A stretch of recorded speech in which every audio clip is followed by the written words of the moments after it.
2 juta kan minimal. Cuman kita bilang, kalau kerjaan kalian baik, mama taikin lagi gajinya. Begitu harusnya. Ini mah dikasihnya blok segitu. Tapi baru belakangan, karena kerjaan kalian tidak sesuai dengan keinginan saya, diturunin, kecewa mereka. Dan ini juga masih pada budak ya, masih kepada anak kecil. 14, 20, 29.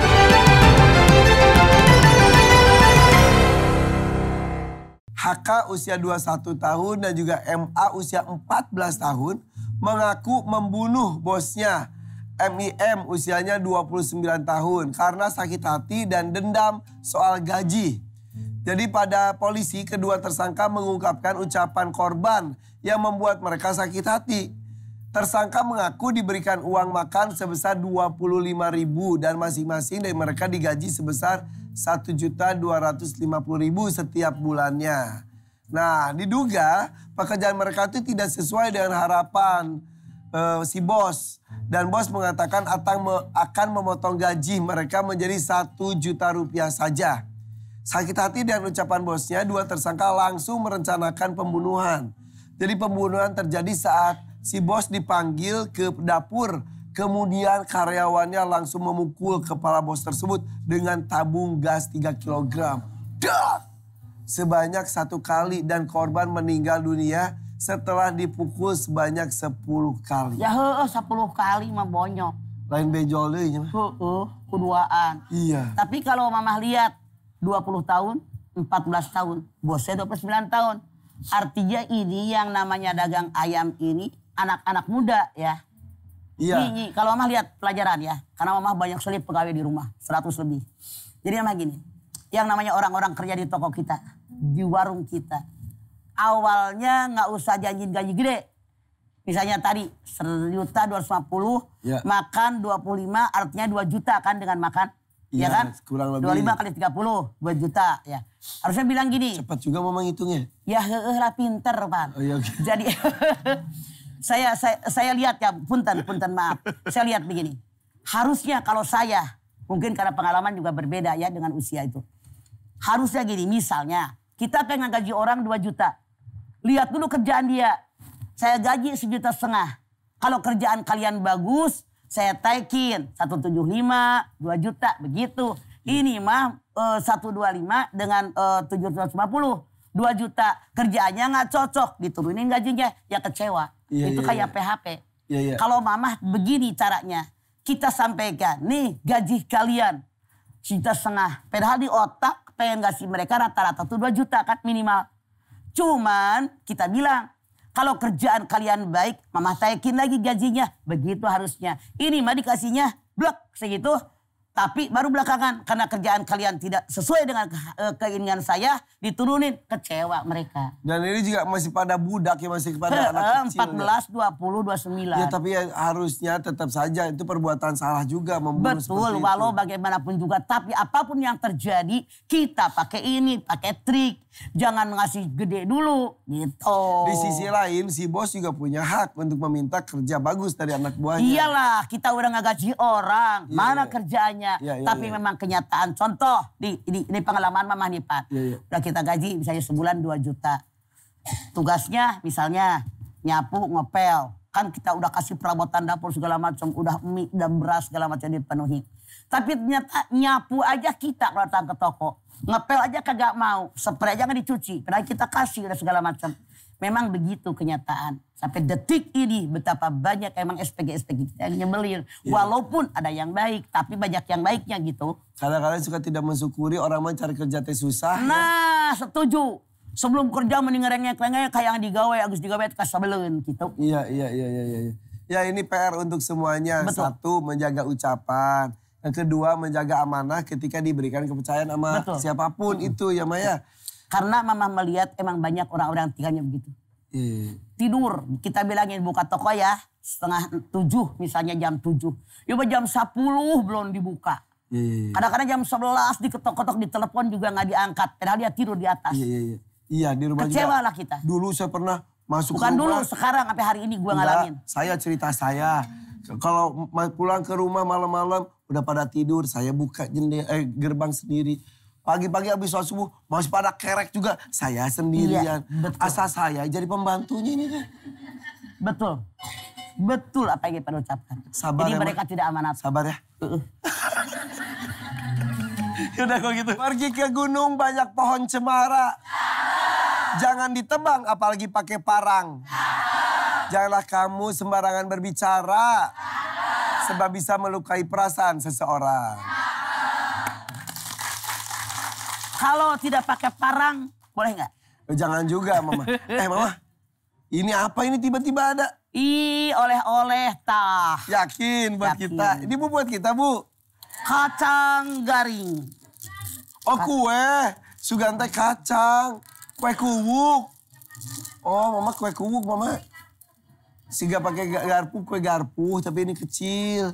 Sugante kacang. Makanya Mama ntar giginya copot ya Mama ya kok kacangnya. Mal iya mah di mutula. Kemudian dia ada rangginang, keripik, terus keripik tempe. Iya teh keripik tempe, keripik sampe. Iya teh. Itunya salaknya. Hah? Oh pala, sekarang salak. Palasan pala. Pala peang. Kemudian itu juga ada itu snack. Nuhun ya Bu ya. Kameramen ntar dapat 3 lembar, 3 stick ya Bu ya. Tenang, dibagi 60 Bu. Ya. Orang atas bawah kita bagi semua. Ya. Dan ini temanya masuk tema. Ini raos, kita ucapkan terima kasih, seneng. Kok gini, apaan nih gini doang? Bete ya Bu ya? Itu ucapan. Hatur nuhun oleh-olehna. Upami anjing sumping sing seurnya gitu. Nah, itu tuh. Karena ucapan itu penting sekali Maya. Ucapanmu setajam silet bisa melukai. Silakan Om. Oke. Bismillahirrahmanirrahim. Assalamualaikum warahmatullahi wabarakatuh.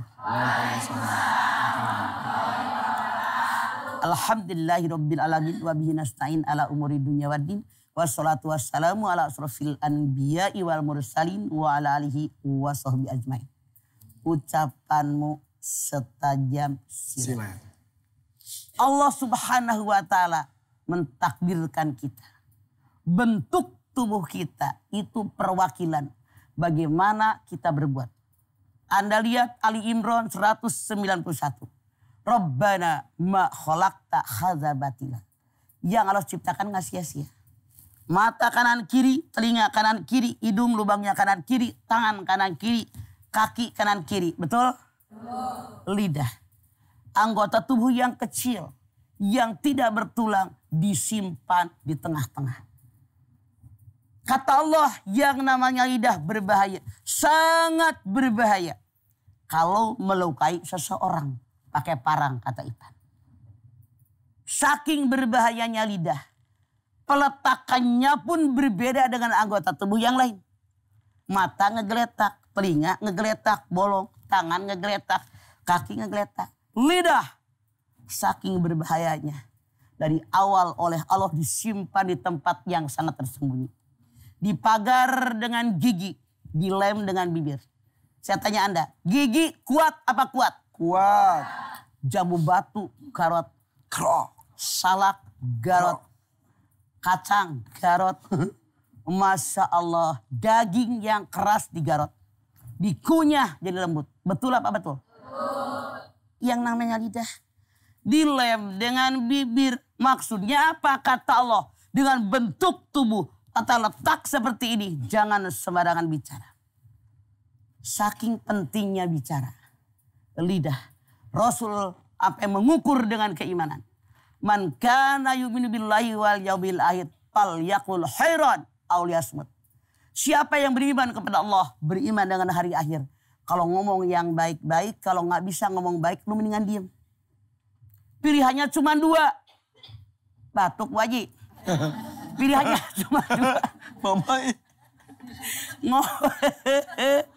Ngomong yang baik atau diem. Artinya apa? Jangan nyerotos mulu dong. Kalau ngomong tidak baik mendingan diem. Punten, jangan marah. Kebanyakan di kita banyak, apalagi emak-emak ngecebrek aja ngomong. Ibu tahu ngecebrek? Ngomong dia nggak berhenti-berhenti. Pemirsa kalau Anda tidak mengerti ngecebrek di bawah syarat terjemah. Ngomong dia nggak berhenti-berhenti. Kadang-kadang tidak harus diomong, diomong. Kita juga bete ngedengarnya. Ngecebrek aja. Punten. Gara-gara lidah. orang bisa tersinggung. Makanya peribahasa mengatakan lidahmu harimau. Harimau galak nggak? Kalau ada orang diterkam harimau, dikoyak-koyak nggak tubuhnya? Terkoyak. Gara-gara mulut. Masya Allah, suami istri yang berkasih sayang, yang bercinta bisa bercerai. Gara-gara mulut, orang yang kita hormati, orang yang kita hargai, jadi jatuh nilai di depan kita. Gara-gara mulut bisa di PHK. Gara-gara mulut bisa dipukulin orang. Gara-gara mulut bisa dipenjara. Gara-gara mulut bisa dibunuh orang. Makanya hati-hati, jaga mulut. Peribahasa mengatakan, kalau orang terluka dengan pedang, mudah diobati. Kalau orang terluka dengan lidah, akan kemana obat dicari. Sakit. Kalau lidah sudah bicara, aduh. Sampai kapan orang bilang saya mah tidak akan lupa waktu dia ngomong begini-begini. Jaga. Kalau kita tidak mau disakiti orang, maka jangan menyakiti orang. Saking berbahayanya lidah, Anda lihat Bani Israel ayat 36. Wala taqfu ma laisa laka bihi ilmun. Inna sam'a wal basara wal fuada kullun ulaika kan anhu mas'ula. Jangan ngomong apa-apa kalau kamu tidak tahu tentangnya. Pendengaran, penglihatan, hati, semua dimintai pertanggungjawaban di hadapan Allah. Bayangkan. Sekarang mulut bisa ngebohong, ngadongeng, apa diomongin. Tapi nanti kalau mati mulut dikunci. Kenapa? Banyak bohong. Coba tadi tukang ayam dikeprek. Ayam dikeprek. Lain ayam dikeprek. Bosnya dikeprek. Pakai gas 10 kilo. Iya dah. 10 kali atuh Bu. Sekali pingsan, 10 kali bonyok. Dok. Aduh ya Allah. Anak muda 14 tahun, 20 tahun pakai emosi. Ya. Oke. Mudah-mudahan tadi beritanya juga menjadi pelajaran untuk kita betapa harus hati-hati kita berucap juga ya. Oke. Salah berucap sama orang jahat selesai jadi seperti itu ya. Sodaqallahul Allahul adzim.